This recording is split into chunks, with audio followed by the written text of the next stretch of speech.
एक बड़े मुश्किल वक्त में हम लोग इस तरह के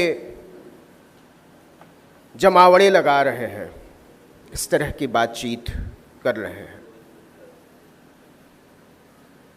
और जब मैं दिल्ली से नागपुर के रास्ते में था तो हरियाणा से और जम्मू कश्मीर से खबरें आने लगी थीं कि हुजूर का गुरूर टूट गया है। आज से 10 साल पहले झूठ का जो एक तिलिस्म बुना गया था कि एक पाखंडी आदमी जो अपने आप तक से सच नहीं बोल सकता, वो अजेय है, वो अद्भुत है, उसके पास हर मुश्किल का इलाज है। लेकिन आज उनके आसपास के चंद लोगों के अलावा पूरा भारत और पूरी दुनिया जान गई है कि उस आदमी के पास जो सबसे बड़ी योग्यता है वो है आत्मविश्वास के साथ झूठ बोलने की योग्यता।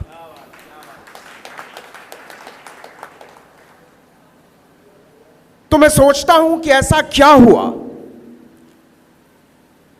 कि 10 साल में ये दिन देखने को मिल गया। कहां चूक हुई? क्या कोई गलती हुई है? क्या कोई भटकाव हुआ है? क्या कोई ऐसी घटना घटी है जिसकी वजह से लोगों का मोह भंग हो गया है?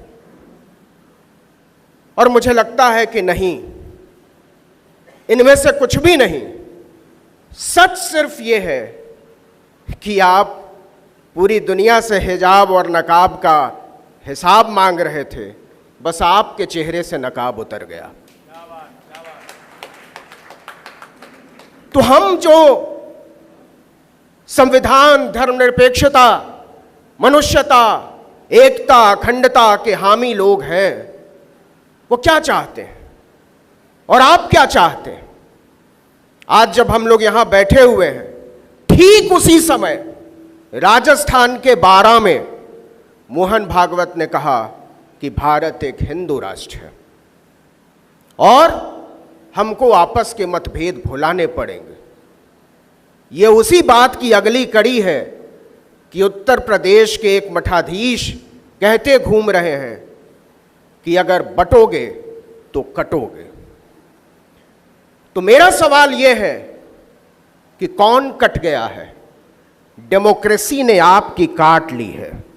आपको पता ही नहीं चला कि इस देश के लोगों की जो ताकत है, इस देश के संविधान की जो ताकत है, इस देश में एकता, अखंडता, न्याय, समता और बंधुत्व के हामी लोगों की जो ताकत है, उसने आहिस्ते आहिस्ते आपके पैरों तले की जमीन खींच ली और आप आसमान में उड़ते रह गए।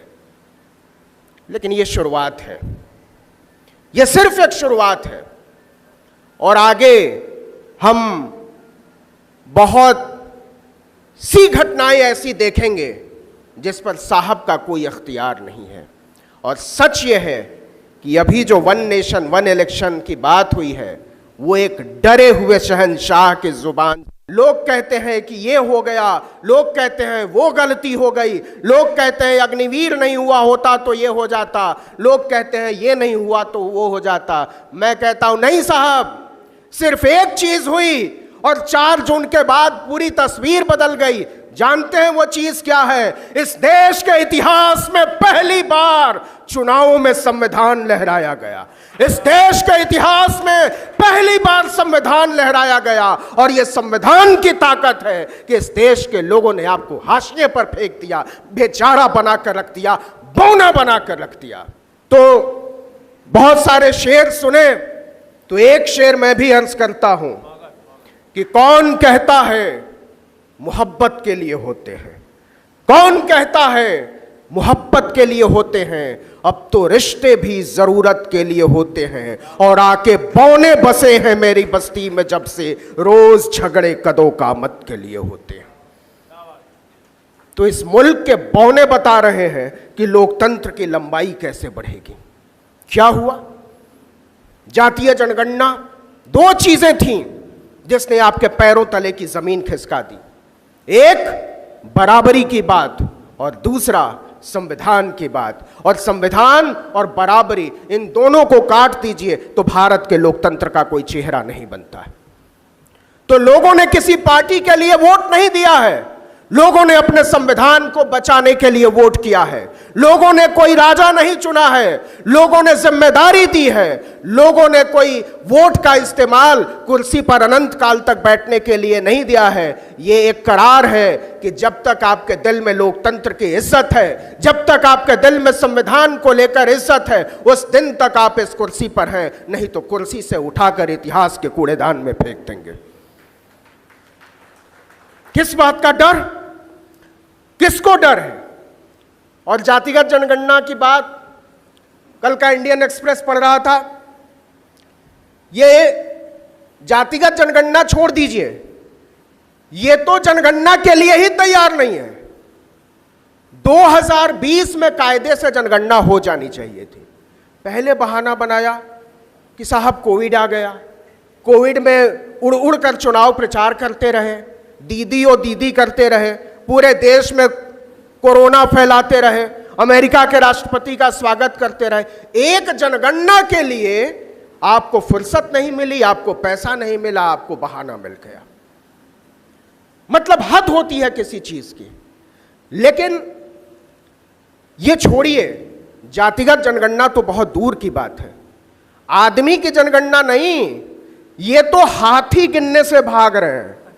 कल इंडियन एक्सप्रेस में रिपोर्ट आई है कि 2023 में हाथियों की गिनती हुई थी।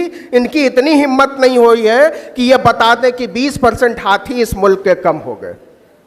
तो जरा सोचिए कि जंगलों में घूमने वाले हाथी कम हो गए, उसकी रिपोर्ट आपको लाने की हिम्मत नहीं हो रही है।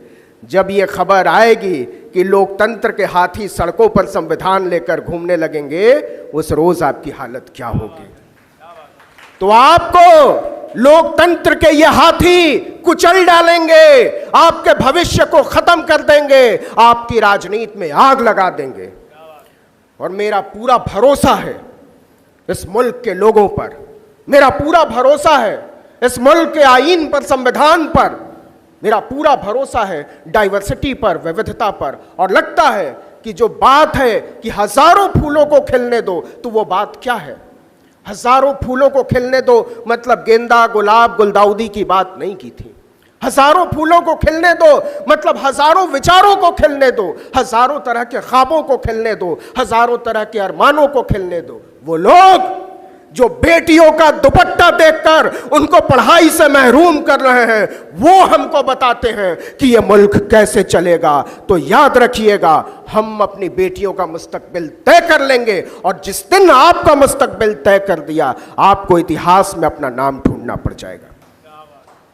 ये महिलाओं के विरोधी, ये दलितों के विरोधी, ये पिछड़ों के विरोधी, ये मुसलमानों के विरोधी, ये किसानों के विरोधी, ये महिला पहलवानों के विरोधी, ये बराबरी के विरोधी, ये विविधता के विरोधी हमको लोकतंत्र का पहाड़ा न पढ़ाए।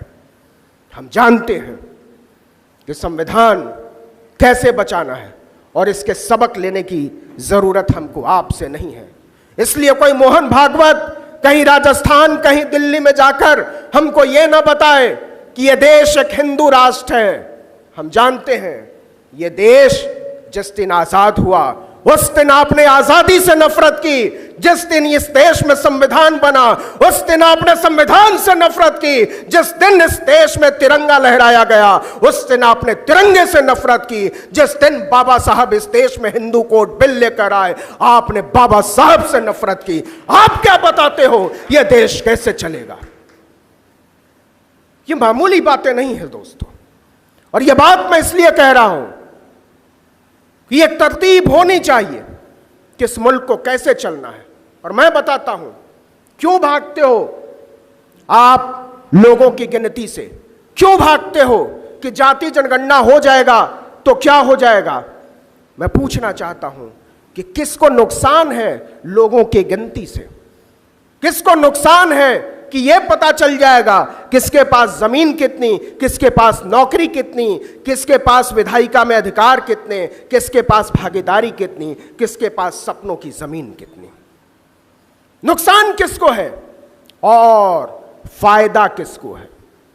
और यहां मैं बात शुरू करना चाहता हूं सुप्रीम कोर्ट के एक फैसले से। मुझे हैरानी हुई, 3 दिन पहले सुप्रीम कोर्ट ने एक फैसला सुनाया और यह कहा कि जेलों में जातियों के आधार पर काम नहीं बंटेगा। पता है, भारत की जेलों में आज तक इस आधार पर काम बांटा जा रहा था कैदियों में कि कोई अगर दलित जाति का है तो वो पाखाना साफ करेगा, कोई अगर धोबी जाति का है तो सारे कैदियों के कपड़े धुलेगा, कोई अगर हजाम या नाई है तो वो सबके बाल काटेगा। आज सोचिए 75-80 साल से संविधान लागू होने के बाद भी, इतने बरस के बाद यह व्यवस्था चलती आ रही थी। एक फैसला।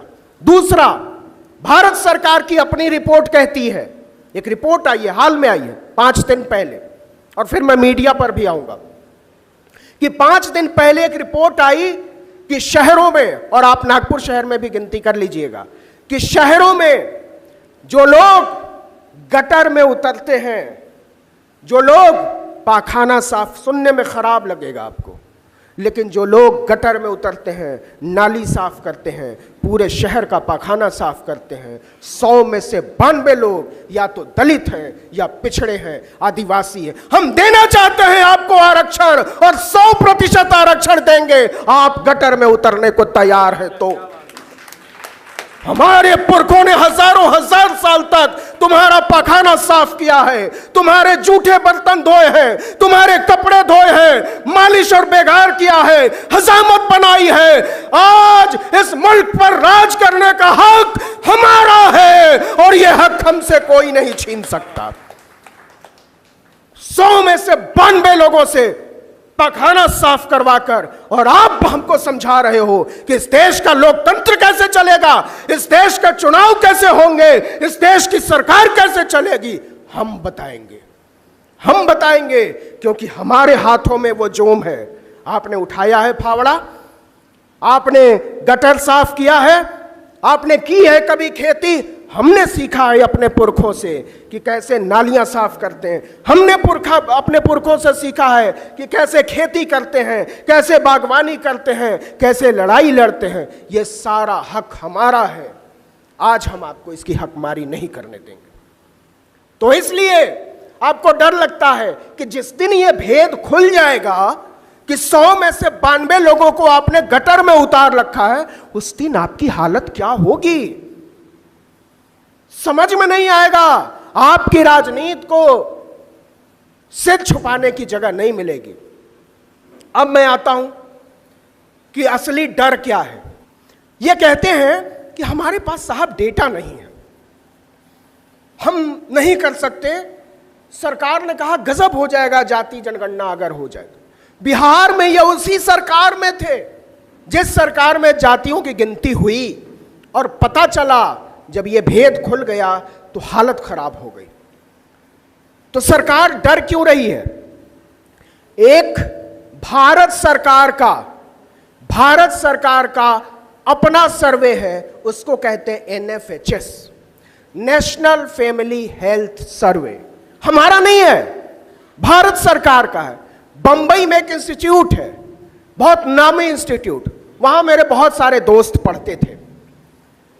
International institute of population sciences, अंतर्राष्ट्रीय जनसंख्या विज्ञान संस्थान, वो NFHS कराता, भारत सरकार का संस्थान है। NFHS 4 आया, और NFHS 4 आया 2015-16 में। जरा ध्यान से सुनिएगा। रिपोर्ट आई 2017 में, दिसंबर 2017 में। मतलब जब सर्वे का काम शुरू हुआ तो इस मुल्क में हुजूर सत्ता में आ चुके थे, हुजूरे आला प्रधानमंत्री हो चुके थे। तब NFHS ने एक सर्वे किया, और जानते हैं उस सर्वे का जो बेस था, कितने लोगों पर वो सर्वे किया गया? वो सर्वे किया गया 8,11,808 लोगों पर।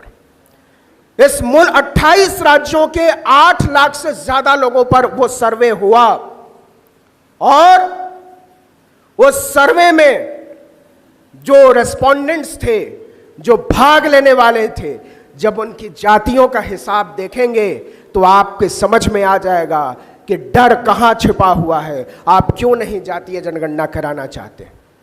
NFHS data 2017 page number 59 table 3.1 उस पर लिखा हुआ है, जो रेस्पोंडेंट्स थे उसमें भाग लेने वालों का उसमें लिखा हुआ है कि हमारे रेस्पोंडेंट्स में 44% ओबीसी हैं, 20% दलित हैं, लगभग 10% आदिवासी हैं और बाकी सब मिला दीजिए तो 26%। इस देश के 74% लोग वो लोग जिनको सता कर रखा गया, जिनको दबा कर रखा गया, जिनसे पढ़ने का अधिकार छीना गया, जिनसे बोलने का अधिकार छीना गया, जिनको गटर में डाल दिया गया, जिनको उठाकर कचरे में फेंक दिया गया। इसलिए आप नहीं कराना चाहते हो जातिगत सर्वे, क्योंकि आपको पता चल जाएगा कि सरकार बनाने की ताकत जिन लोगों में है उनको तो अभी तक आप कुचलते रहे हैं। तो जिनको पता चल जाएगा कि जात के आधार पर हमको कुचला गया है, हमारे पुरखों के काम के आधार पर हमको बांटा गया है, वो आपको राज करते तो नहीं रहने देंगे बाबू।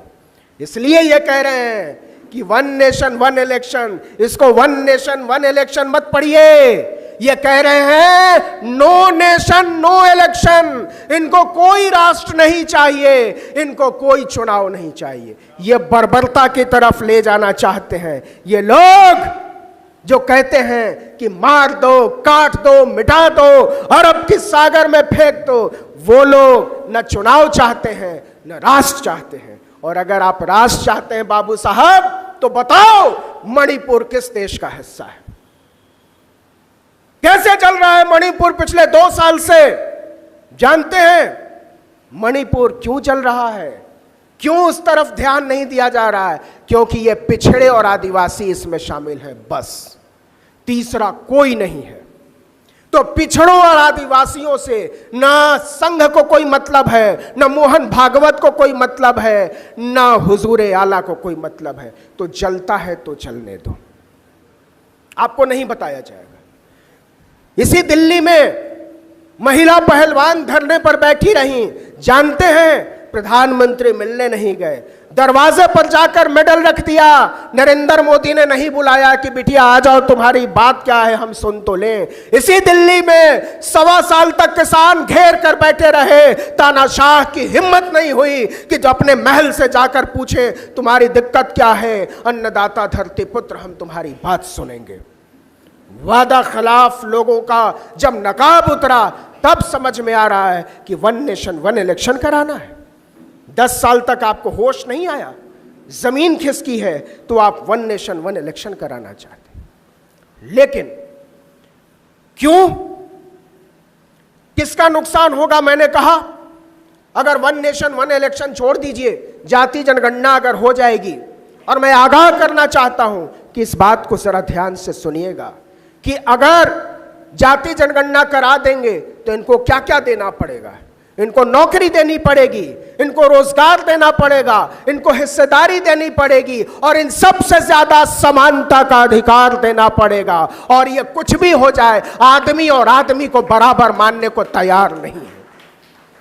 इनको सबसे ज्यादा डर लगता है आदमी और आदमी के बराबर हो जाने से। इनका पूरा धंधा आदमी और आदमी के बीच की दूरी पर चलता है। तो ये धंधेबाज लोग, नफरत के धंधेबाज हमको बताते हैं लोकतंत्र क्या है, लोकशाही क्या है, डेमोक्रेसी क्या है, डाइवर्सिटी क्या है। ये तो हम जानते हैं। और अगली बात जो मैं कहने जा रहा हूं वो जरा ध्यान से सुनिएगा, क्योंकि एक ऐसी बात है जो पीढ़ियों के मुस्तकबिल से जुड़ा हुआ है। और आप अगर वहां से आगे निकल गए हैं तो आपकी आने वाली नस्लें ये नुकसान झेलेंगी। और वो डर है शिक्षा को खत्म किए जाने का।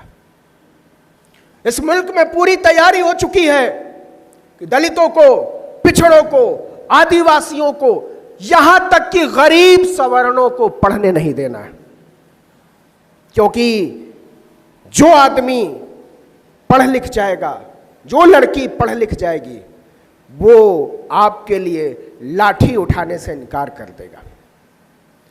तो इस देश में ड्राइवरों की, दरबानों की, जूठे बर्तन धुलने वालों की कमी ना हो जाए, इसलिए पिछले दरवाजे से शिक्षा का निजीकरण किया जा रहा है। आपको लगता होगा कि इसमें आपका फायदा है, लेकिन मैं बताता हूं और मैं अपने तजुर्बे से बताता हूं, मेरे अपने पूरे जीवन में छठी क्लास से लेकर और पीएचडी तक एक भी रुपया मैंने प्राइवेट संस्थान को नहीं दिया, एक रुपया नहीं। मैंने किसी प्राइवेट स्कूल से पढ़ाई नहीं की, किसी प्राइवेट कॉलेज, किसी प्राइवेट यूनिवर्सिटी, कहीं से कोई ट्यूशन, कोई कोचिंग, कुछ भी नहीं किया। क्यों? क्योंकि मेरे पिता की हैसियत नहीं थी। फिर भी मैं यहां तक पहुंचा, तो क्या मुझे किसी सरकार ने पहुंचाया? क्या मुझे किसी पूंजीपति ने पहुंचाया? नहीं, मुझे और मेरी तरह के तमाम लोगों को, करोड़ों करोड़ लोगों को यहां तक इस देश के संविधान ने पहुंचाया। मुझे बाबा साहब ने यहां तक पहुंचाया है कि आज मैं आपसे बैठकर बात कर पा रहा हूं।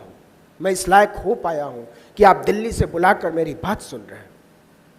लेकिन यही अधिकार मेरे बच्चों को, आपके बच्चों को, आपके बच्चों के बच्चों को हासिल रहेगा कि नहीं, मुझे इसमें खतरा नजर आता है। जरा सोचिएगा कि इस देश में 479 राज्यों के विश्वविद्यालय हैं, अलग अलग राज्यों के, जिनको हम स्टेट यूनिवर्सिटी कहते हैं। 56 सेंट्रल यूनिवर्सिटी हैं, लेकिन प्राइवेट यूनिवर्सिटी जानते हैं कितने हैं? 455।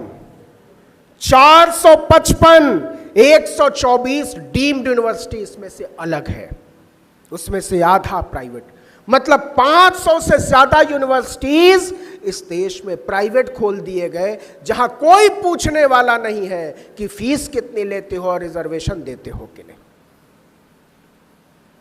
और पता है, 1995 में इस देश में केवल एक प्राइवेट यूनिवर्सिटी थी। एक से 500% हो गई प्राइवेट यूनिवर्सिटी, और सरकारी यूनिवर्सिटी पहुंची 479 पर 250 से। ये इस देश का भविष्य है। और ये जो सरकारी यूनिवर्सिटी है, जो 58% है, उसमें 73% बच्चे पढ़ते हैं, और जो 23-24% बचता है, उसमें 42% बच्चे पढ़ते हैं। आपको पता है ये नुकसान किसका है? आप नजर उठाकर देखिए कि जो एमबीए की पढ़ाई हो रही है, जो इंजीनियरिंग की पढ़ाई हो रही है, जो टेक्निकल एजुकेशन हो रहा है, वो सब के सब प्राइवेट यूनिवर्सिटीज पढ़ा रही हैं। और प्राइवेट यूनिवर्सिटीज क्यों पढ़ा रही हैं? क्योंकि इस देश के दलितों, पिछड़ों, आदिवासियों, पसमानदा के बच्चे इंजीनियर ना बन सके, क्योंकि इस देश के गरीब लोगों के बच्चे डॉक्टर ना बन सके, क्योंकि इस देश के पिछड़े, दलितों, आदिवासियों के बच्चे मैनेजर ना बन सके, बड़े अधिकारी ना बन सके। इसलिए उनको एजुकेशन के सिस्टम से ही बाहर कर दो। तो अगर हम बचाना चाहते हैं अपने भविष्य को, अगर हम बचाना चाहते हैं संविधान को, अगर हम बचाना चाहते हैं लोकतंत्र को, तो इसका सबसे आसान और सरल रास्ता है कि अपनी शिक्षा को बचाओ, अपनी शिक्षा को बचाओ। अगर आने वाली नस्लें तुमसे सवाल कर देंगी कि जब इस देश के विश्वविद्यालयों को निजी हाथों में सौंपा जा रहा था, जब इस देश के अस्पतालों को निजी अस्पताल हाथों में सौंपा जा रहा था, जब इस देश की पूरी व्यवस्था को नीलाम किया जा रहा था, तब आप क्या कह रहे थे? अगर आपने लड़ाई लड़ी है तो आप कहेंगे कि हम नागपुर के किसी हॉल में बैठकर इसका विरोध कर रहे थे, और नहीं तो हमारी और आपकी नजरें अपने बच्चों के सामने झुकी हुई होंगी। उस रोज की तैयारी कीजिए। और यह बात बहुत बड़ी है कि अगर हम और आप एजुकेशन के सिस्टम से बाहर कर दिए गए, तो हमको किसी जानवर के नाम पर, किसी मंदिर के नाम पर, किसी मस्जिद के नाम पर, किसी गुरुद्वारे के नाम पर, किसी गिरजाघर के नाम पर हमारे बच्चों के हाथों में तलवारें और लाठियां थमा दी जाएंगी, क्योंकि वो ऐसे बेरोजगारों की खोज में। एक बड़ा बुनियादी सवाल आपसे पूछता हूं, जो लोग कहते हैं कि पिछले 1500 साल का हिसाब लेना है, जो लोग कहते हैं कि हर मस्जिद को खोद डालो, जो लोग कहते हैं कि हर इबादतगाह को खोद डालो, मैं कहता हूं खोदना तो जरा और गहरा खोदना, पता चला वहां से बुद्ध के अवशेष निकल रहे हैं। लेकिन वो गहराई में खोदने से डरते हैं, वो ज्यादा गहराई में जाने से डरते हैं, क्योंकि उनको अंत में हमारे और आपके बच्चों के हाथों में तलवारें और लाठियां थमानी। जरा हिसाब देखिए साहब, इस देश के कृषि मंत्री शिवराज सिंह चौहान का बेटा कार्तिकेय पेंसिल्वानिया यूनिवर्सिटी यूएसए से कानून की पढ़ाई करके आता है। राजनाथ सिंह का बेटा लीड्स यूनिवर्सिटी यूनाइटेड किंगडम से पढ़ाई करता है। पीयूष गोयल का बेटा हार्वर्ड यूनिवर्सिटी से पढ़ाई करता है। रविशंकर प्रसाद का बेटा कॉर्नेल यूनिवर्सिटी से पढ़ाई करता है। निर्मला सीतारमण की बेटी अमेरिका की यूनिवर्सिटी से पढ़ाई करती है। प्रकाश जावड़ेकर का बेटा बॉस्टन यूनिवर्सिटी से, एस जयशंकर का बेटा जॉर्ज टाउन यूनिवर्सिटी अमेरिका से, ज्योतिरादित्य सिंधिया का बेटा येल यूनिवर्सिटी से, हरदीप सिंह पुरी की बेटी वार्विक यूनिवर्सिटी से, गजेंद्र सिंह शेखावत की बेटी ऑक्सफोर्ड यूनिवर्सिटी से बीए करती है। और हमको और आपको बताया जा रहा है कि हाथों में लाठियां उठाओ, एक काम को खत्म कर दो, वरना तुम लोग खत्म हो जाओगे। अरे गद्दारों, इस मुल्क को समझाओ कि अपने एजुकेशनल संस्थानों को बचाओ, नहीं तो इस देश का लोकतंत्र खत्म हो जाएगा। हम तो लोकतंत्र को बचाएंगे, हम तो अपने एजुकेशन सिस्टम को बचाएंगे। और एक चीज जो बड़े अदब से कहना चाहता हूं कि ये जो लोग अमेरिका और इंग्लैंड से पढ़ाई करके आए हैं, वो क्या करते हैं? यही लोग हमारे बच्चों को कहते हैं कि तुमको पढ़ने की जरूरत नहीं है, तुमको वेद विद्यालयों में जाने की जरूरत है, तुमको धोती पहनने की जरूरत है, तुमको टीका लगाकर किसी मंदिर का घंटा बजाने की जरूरत है, वरना इस देश में तुम जी नहीं पाओगे। तो हमारे बाल बच्चों को भिखारी बना देने की ये जो राजनीति है, इसको समझने की जरूरत है। एक सवाल पूछता हूं आपसे, और जरा ध्यान दीजिएगा। आप खुशकिस्मत हैं, आपके यहां कांवड़ यात्रा नहीं निकलती है। हमारे यहां जब कांवड़ यात्रा निकलती है तो लोग भयभीत हो जाते हैं। यह अजीब धर्म का फलसफा चला है कि लोगों को डराने वाली चीज को वो धर्म कहते हैं। लेकिन एक बात बताइए, ये जो कांवड़ यात्राओं पर हेलीकॉप्टर से फूल बरसाते हैं, कभी उनको कांवड़ में शामिल होते देखा है? कभी राजनाथ सिंह के बेटे को कांवड़ ढोते हुए देखा है? कभी अमित शाह के बेटे को कांवड़ ढोते हुए देखा है? कभी नरेंद्र मोदी के बेटे को, नरेंद्र मोदी को खुद कांवड़ ढोते हुए देखा है? क्या आपने कांवड़ ढोते हुए देखा है लाल कृष्ण आडवाणी को? बाकी छोड़िए, योगी आदित्यनाथ तो संत हैं, कभी उनको कांवड़ ढोते हुए देखा है? मैं गारंटी देता हूं, मैं चुनौती देता हूं कि एक तस्वीर नरेंद्र मोदी निकाल कर दिखा दे अपनी कांवड़ ढोते हुए, एक तस्वीर दिखा दे योगी आदित्यनाथ अपनी कांवड़ ढोते हुए, मैं अपनी पूरी पत्रकारिता खत्म कर दूंगा उसी रोज। जिन लोगों ने कांवड़ के नाम पर, मंदिर के नाम पर, मस्जिद के नाम पर, गुरुद्वारे के नाम पर, चर्च के नाम पर सिर्फ हमको और आपको लड़ाया है, वो लोग बताते हैं कि यही चीज तुम्हारे लिए ठीक है। जानते हैं वो क्या कहते हैं? धर्म के नाम पर, वो धर्म के नाम पर इस देश के दलितों, पिछड़ों, आदिवासियों को गाली देते हैं। कहते हैं तुम्हारी औकात यही है, तुम्हारी औकात यही है। किसी कांवड़ यात्रा की, किसी झुमटा यात्रा की, किसी चिमटा यात्रा की, किसी ताली यात्रा की, किसी थाली यात्रा की। तो मैं कहना चाहता हूं इस देश के तमाम बाबाओं को, जिनको जेलों से बाहर निकालने वाली हुकूमत हमको लोकतंत्र सिखा रही है, जिनकी हुकूमत गुंडों, मवालियों, बलात्कारियों, हत्यारों के बिना नहीं चल सकती। जो राम रहीम जैसे हत्यारे, लफंगे, गुंडे को आजाद सड़कों पर घूमने के लिए छोड़ देते हैं, जो छोड़ देते हैं बिल्किस बानो के बलात्कारियों को, जो छोड़ देते हैं आसाराम बापू जैसे दरिंदे को, वो कहते हैं कि तुमको अपने घरों में कैद रहना होगा। ये कायर और लिजलिजे लोग, ये डरपोक लोग हमको लोकतंत्र सिखाते हैं, लेकिन ये चलेगा नहीं। ये चलेगा इसलिए नहीं कि हम जानते हैं हमको क्या चाहिए, और इसी बात से ये डर रहे हैं।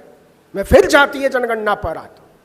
ये बार बार जैसे ही आप संविधान की बात करेंगे, जैसे ही आप भागीदारी की बात करेंगे, वैसे वैसे ये one nation one election type की किसी मूर्खता की बात करेंगे, क्योंकि इनके पास किसी जायज सवाल का कोई जवाब नहीं है। इनसे पूछो स्कूल कहाँ है, बोले अच्छा घंटा बजाओ। इनसे पूछो अस्पताल कहाँ है, बोलेंगे ताली बजाओ। इनसे पूछिए मास्क कहाँ है, कोरोना की दवाई कहाँ है, ये कहते थाली बजाओ, टॉर्च जलाओ। अरे ये देश तुम्हारा बंधक है, क्या चाहते हो कि इस देश के लोग हमेशा ताली थाली टॉर्च जलाते बजाते बुझाते रहें? नहीं, ये 10 साल में सारा तिलिस्म हवा की तरह उड़ गया है। लेकिन ये बात आगे जाएगी, और मैं बड़ी साफ गोई से कहना चाहता हूं, कहीं ऐसा तो नहीं कि दलित, पिछड़े, आदिवासी की लड़ाई करते करते हम एक ऐसे खित्ते में चले जा रहे हैं जहां हमारा दलित, पिछड़ा, आदिवासी होना तो बच जाएगा, लेकिन उसके लिए आपको बहुत सारी मस्जिदों को गिराना पड़ेगा, उसके लिए बहुत सारे लोगों को मारना पड़ेगा। मैं कहना चाहता हूं कि होशियार रहकर अपनी राजनीति चुनने की जरूरत है, और ये जिम्मेदारी इस देश के दलितों, पिछड़ों और आदिवासियों की है। मैं जोर देकर कहना चाहता हूं कि यह जिम्मेदारी इस देश के दलितों, पिछड़ों और आदिवासियों की है कि वो इस देश के मुसलमानों को, सिखों को, ईसाइयों को, बौद्धों को न सिर्फ सुरक्षित रहने दें, बल्कि उनके सुरक्षित होने का उनको यकीन दिलाएं। एक लोकतंत्र में सुरक्षित होना काफी नहीं है, एक लोकतंत्र में सुरक्षित होने का यकीन होना लोकतंत्र को गरिमा देता है, उसको उदार बनाता है, उसको खूबसूरत बनाता है। तो ये बचाने की जिम्मेदारी है, और नहीं तो एजुकेशन सिस्टम से बाहर करके सबके हाथों में तलवार थमा दिया जाएगा। जरा सोच कर देखिए, क्या नरेंद्र मोदी को ओबीसी होने की छूट दी जा सकती है? क्या ओबीसी होने के नाम पर आपको मुसलमानों की गर्दनें उतारने की छूट दी जा सकती है? इस देश का संवैधानिक कुर्सी पर बैठा हुआ एक आदमी खुलेआम चिल्लाता है कि कटोगे तो पटोगे। इससे शर्मनाक बात क्या हो सकती है? आप जानते हैं, और सिर्फ यही बात नहीं रुकेगी। इस देश की संसद में अगस्त के महीने में यह कहा गया कि जिनकी जात का पता नहीं वो जाति जनगणना की बात करते हैं। तो आपको क्या लगता है कि जो बात मुसलमानों पर आएगी, जो बात सिखों, ईसाइयों पर आएगी, उस बात से इस देश का दलित, पिछड़ा, आदिवासी अछूता रह जाएगा? संसद में चिल्लाकर कहा गया, सोचिए कि एक सांसद चिल्लाकर कहता है जब कटुए काटे जाएंगे, और दूसरा सांसद चिल्लाकर कहता है कि जिनकी जात का पता नहीं। ये दोनों बातें अलग अलग नहीं है साहब, उसी एक राजनीति का हिस्सा है। इस राजनीति को पहचानो, इस राजनीति को समझो, और तय करो कि आपको क्या चुनना है। गले मिलने की राजनीति है एक तरफ, दूसरी तरफ गले उतारने की राजनीति है। आपको रास्ता तय करना पड़ेगा, तीसरा कोई रास्ता नहीं है। गले मिलने की राजनीति और गले उतारने की राजनीति में हमारा रास्ता क्या हो, हमारी आने वाली नस्लों का रास्ता क्या हो, यह तय तो करना पड़ेगा। और नहीं तय करोगे तो सबकी लिस्ट तैयार है। आज नहीं तो कल सबका नंबर आएगा। आज जो लोग इस बात पर चुप हैं कि यह बात मुसलमानों पर है, हम क्यों बोले, तो यहां मुझे ब्रेख्त याद आते हैं। ब्रेख्त जब नाटककार थे, कवि थे, और जब राज चल रहा था हिटलर का, उसने एक कविता लिखी जब सबको मारा जा रहा था, कि सबसे पहले वो मजदूरों के लिए आए, मैंने कुछ नहीं कहा क्योंकि मैं मजदूर नहीं था। फिर वो अध्यापकों के लिए आए, मतलब मारने के लिए आए, मैं तब भी खामोश रहा क्योंकि मैं अध्यापक भी नहीं था। फिर वो वकीलों के लिए आए, मैं तब भी चुप रहा, मैं वकील भी नहीं था। फिर वो कारोबारियों के लिए आए, मैंने कुछ नहीं कहा, मैं कारोबारी नहीं था। फिर वो मेरे लिए आए और तब मेरे लिए बोलने वाला कोई नहीं था। ये लड़ाई बहुत महीन तरीके से लड़ी जा रही है और इस लड़ाई को समझना पड़ेगा। पाकिस्तान के एक वैज्ञानिक हैं परवेज होतबॉय, परवेज साहब कहते हैं वो पाकिस्तानी व्यवस्था से बड़े नाराज रहते हैं, लेकिन पिछले दिनों उनका एक बयान आया और कहा मुझे हैरानी है, भारत भी हमारे ही रास्ते पर जाने लगा है। ये बात सुनने में जितनी खराब लगती है उससे ज्यादा डरावनी लगती है कि आज बाकी छोड़िए, भारतीय जनता पार्टी की सांसद कंगना रनौत ने कहा कि बांग्लादेश बना दिया जाएगा। ये क्या हवा में बातें हो रही हैं? एक लफंगा जिसका नाम है यति नरसिम्हानंद, वो अजीब अजीब किस्म की बातें करता है एक खास कौम को लेकर, और वो छुट्टा घूमता है। और इसी देश की जेलों में तमाम लड़के लड़कियां, तमाम बुद्धिजीवी, तमाम प्रोफेसर, तमाम कार्यकर्ता पड़े हुए हैं साल दर साल से। आप बताइए साहब, क्या कसूर था कफील खान का? आप बताइए साहब, क्या कसूर प्रोफेसर आनंद तेलतुंबड़े का? आप बताइए क्या कसूर सुधा भारद्वाज का? क्या कसूर तीस्ता सितलवाड़ का? आप बताइए। बाकी छोड़िए, फादर स्टेन स्वामी, 82 साल का एक आदमी जो अपने से पानी नहीं पी सकता था, पाइप की जरूरत पड़ती थी, उस आदमी को आपने हिरासत में मार डाला। अगर 82 साल के लाचार जो आदमी पानी नहीं पी सकता बिना किसी की मदद से, अगर उस आदमी से भारत के लोकतंत्र को खतरा है, तो इस देश के बच्चे बच्चे से भारत को लोकतंत्र का खतरा है। यह बात कहनी पड़ेगी और बहुत जोर से कहनी पड़ेगी। एक इटली का बहुत बड़ा सोशल साइंटिस्ट हुआ, उसका नाम था एंटोनियो ग्रामशी। वो हेजिमनी की बात करता था, कल्चरल हेजिमनी, सांस्कृतिक वर्चस्ववाद। सांस्कृतिक वर्चस्ववाद क्या है? कुछ ताकतवर लोग अपनी ताकत को बनाए रखने के लिए संस्कृति को अपना हथियार बनाते हैं। आपको क्या लगता है कि संघ जो ये कहता है कि हम सांस्कृतिक संगठन हैं, ये तो हिटलर से आया? सारा कुछ संस्कृति के नाम पर हो रहा है। ये कहते हैं भारत माता के नाम पर काट दो, ये कहते हैं भारत माता के नाम पर गिरा दो मस्जिदों को, ये कहते हैं भारत माता के नाम पर लोगों को भगा दो। सब कुछ भारत माता के नाम पर। जो लोग संविधान को नहीं मानते, जो लोग लोकतंत्र को नहीं मानते, जो बराबरी को नहीं मानते, ये तो हिसाब आरएसएस को देना है, उस वाले आरएसएस को। ये बात इतिहास के पन्नों में है कि आप बताइए, अगर आप बहुत लोकतंत्र की बात, इस मोहन भागवत को अगर डेमोक्रेसी का ट्यूशन देना है तो पहले तो आपको डेमोक्रेसी सीखनी पड़ेगी, आपको सीखना पड़ेगा लोकशाही, आपको बताना पड़ेगा कि आपका पर्ची से निकाला जाने वाला चीफ भी सिर्फ और सिर्फ एक ही जात का क्यों होता है। यह है कल्चरल हेजिमनी। एक ही जात के राज को बचाए रखने के लिए आप संस्कृति की पतंग उड़ाए जा रहे हो और हमारे आपके बच्चे उसकी डोर पकड़कर खींचे जा रहे हैं और उनको लगता है पतंग आज नहीं तो कल हमारे काबू में आएगी। इस खतरे को समझने की जरूरत है और इस खतरे को समझने की जरूरत इसलिए है कि एक काउंटर हेजिमनी तैयार करनी पड़ेगी। निषेधात्मक सांस्कृतिक वर्चस्ववाद, वो काउंटर हेजिमनी क्या होगी? वो काउंटर हेजिमनी है कि हम लोकतंत्र की बात करें, हम संविधान की बात करें, हम बराबरी, बंधुत्व और भाईचारे की बात करें, लेकिन आपकी बात पहुंचेगी कैसे? इतने सारे लोग बैठे हैं, इतनी बड़ी बातें हो रही हैं, यहां मीडिया का कोई है? एक कैमरा लगा हुआ है केवल आवाज इंडिया टीवी का। कोई पत्रकार यहां हॉल में मौजूद हो तो हाथ खड़ा कर दो। नहीं, हम जो बात कर रहे हैं इस बात का भारत के इतिहास में कोई उल्लेख नहीं होना है। हम फालतू के लोग हैं और फालतू की बात कर रहे हैं जो लोकतंत्र और भाईचारे को बचाने के बारे में सोच रहे हैं। तो यहां सवाल उठता है कि हमारा मीडिया कहां है, हमारी रिपोर्ट कहां है। हमारा मीडिया नहीं होगा तो हमारी रिपोर्ट नहीं होगी, हमारी खबरें नहीं होगी।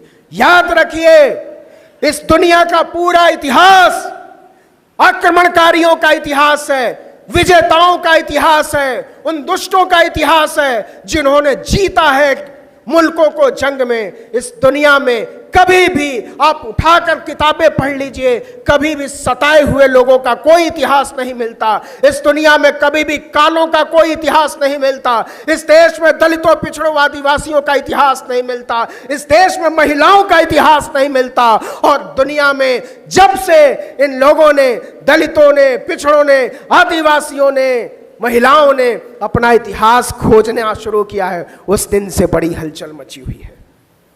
लोगों को लग रहा है कि ये जब बाबा साहब की मूर्ति लगा देंगे बहुत ऊंची, जब ये लगाएंगे ज्योतिबा फुले की मूर्ति, जब ये लगाएंगे माता सावित्रीबाई फुले की मूर्ति, जब ये लगाएंगे माता फातिमा शेख की मूर्ति, तो हमारे राजा मनु की मूर्ति का क्या होगा। इसलिए जरूरी है कि हमारी बात हो, और हमारी बात तब तक नहीं होगी जब तक हमारे पास मीडिया नहीं होगा। आप सोचिए, एकदम ताजी घटना का एक जिक्र करना चाहता हूं। बंगाल में एक डॉक्टर की हत्या हुई, नृशंस हत्या हुई, कोई भी उसका समर्थन नहीं कर सकता।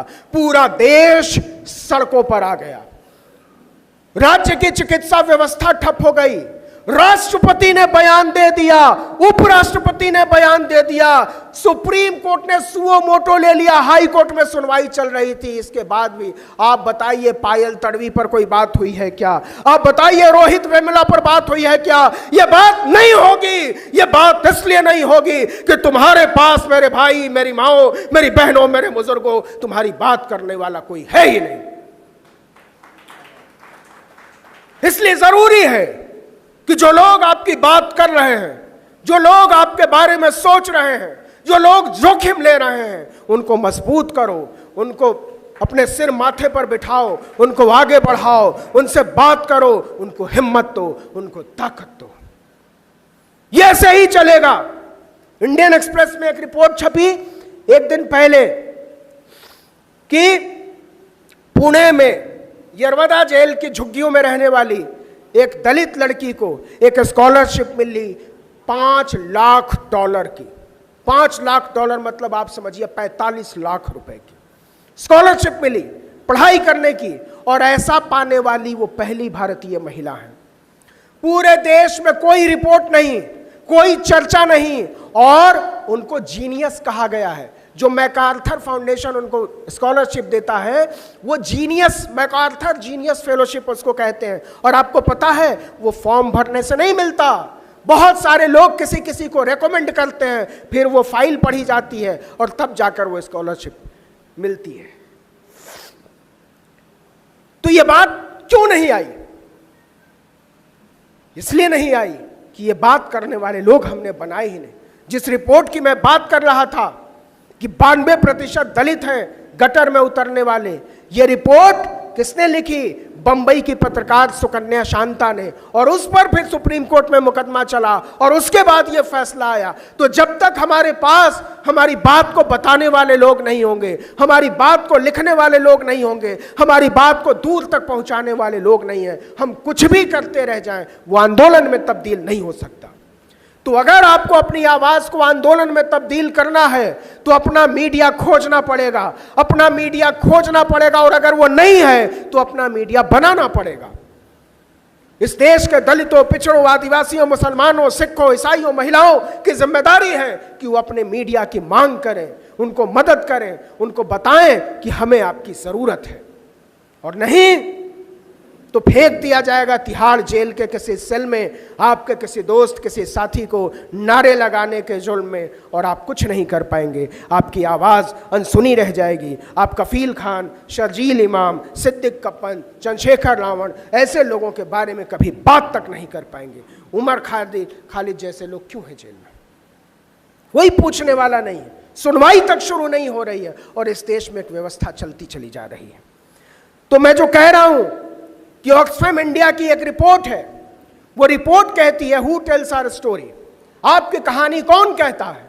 वो रिपोर्ट कहती है कि इस देश में जितने भी टेलीविजन चैनल हैं उसमें एक भी दलित, एक भी आदिवासी या एक भी ओबीसी एंकर नहीं है।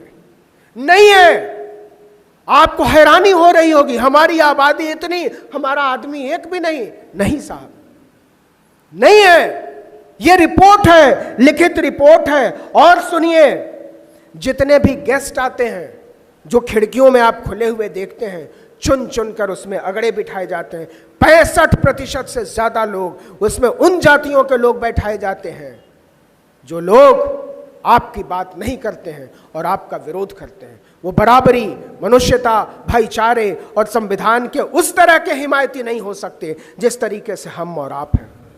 तो यहां एक सवाल खड़ा करना चाहता हूं, और वो सवाल है कि आप कह सकते हो कि जी भाजपा का राज आया और उन्होंने इतने सारे टीवी चैनल खड़े कर दिए, इतने सारे एंकर बना दिए, लेकिन आप एक बात बताओ साहब, 75 साल से तो इस देश में भाजपा का राज नहीं था।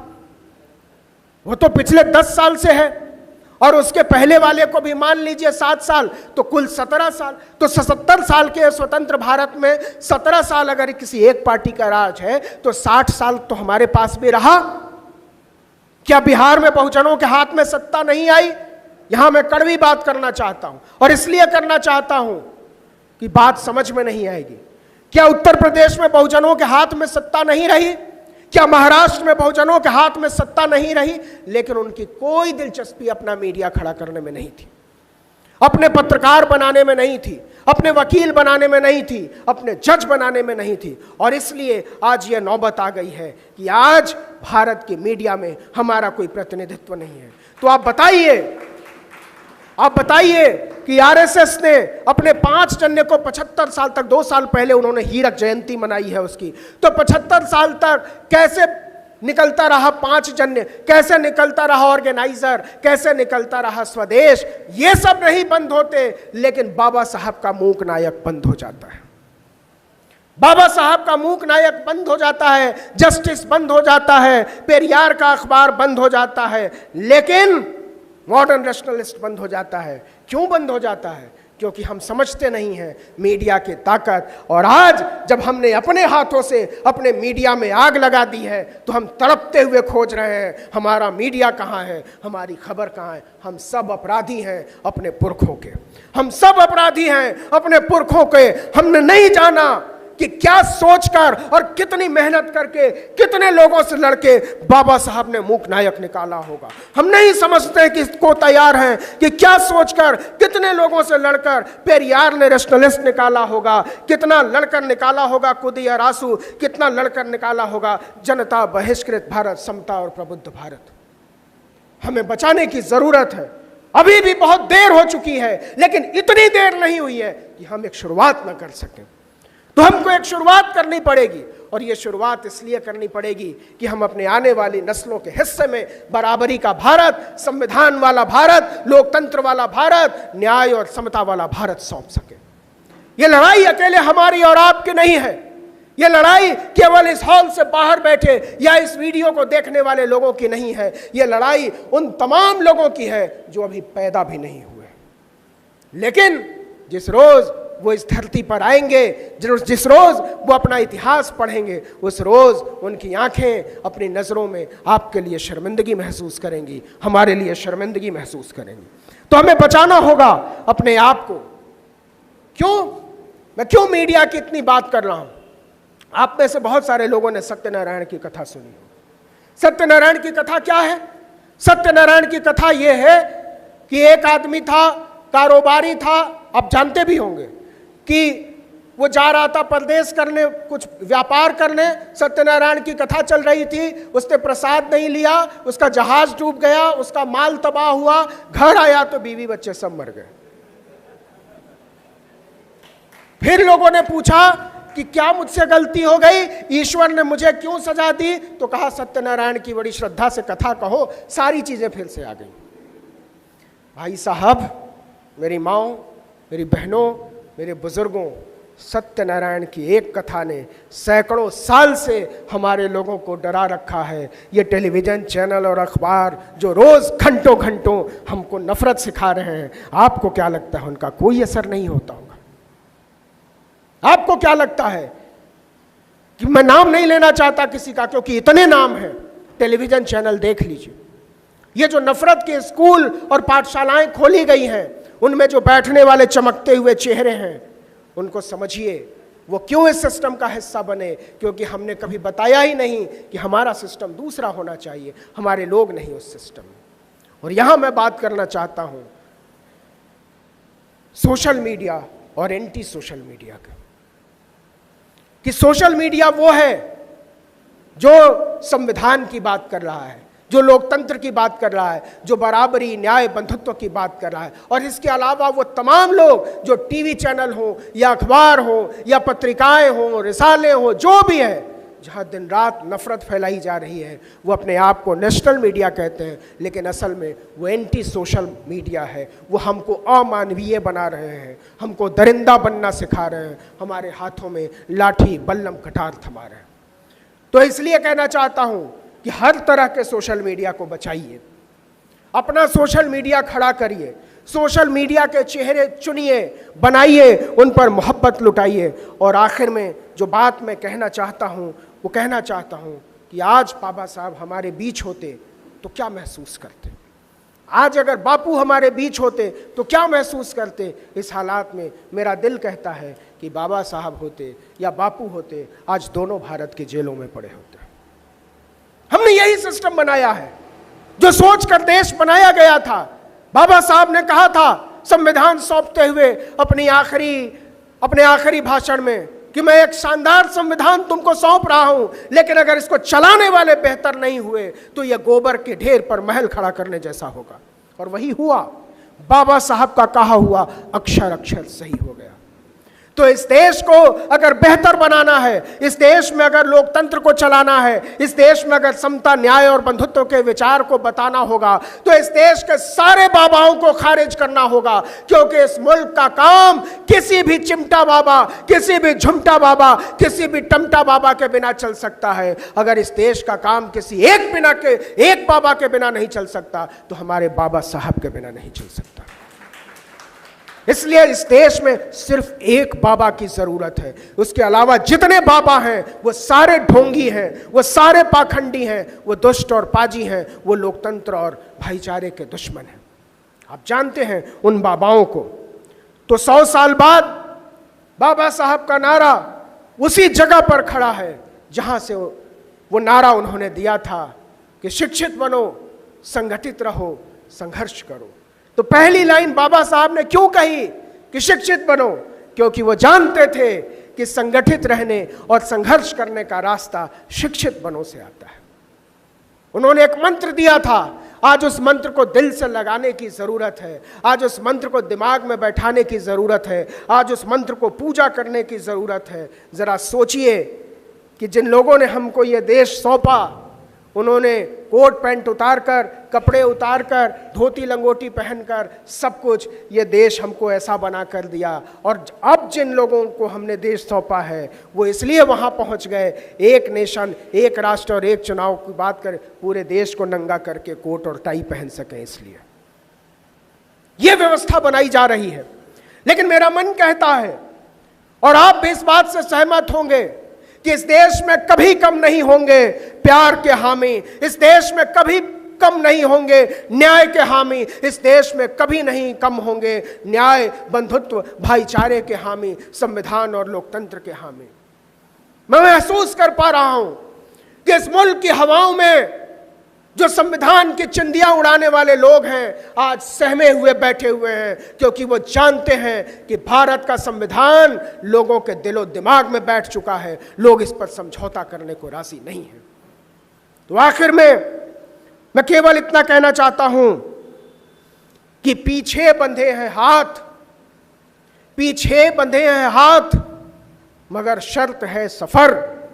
किससे कहें कि पांव के कांटे निकाल दो, किससे कहें कि पांव को कांटे निकाल दो। ये ताकत आपके पास है, ये ताकत हम में से हर एक के पास है, ये ताकत संविधान के पास है, ये ताकत लोकतंत्र के पास है। संविधान को, लोकतंत्र को, बंधुत्व को, भाईचारे को, न्याय और समता को बचाइए, इस विचार को बचाइए। इनकलाब जिंदाबाद, लोकतंत्र जिंदाबाद। जय भीम, जय भारत।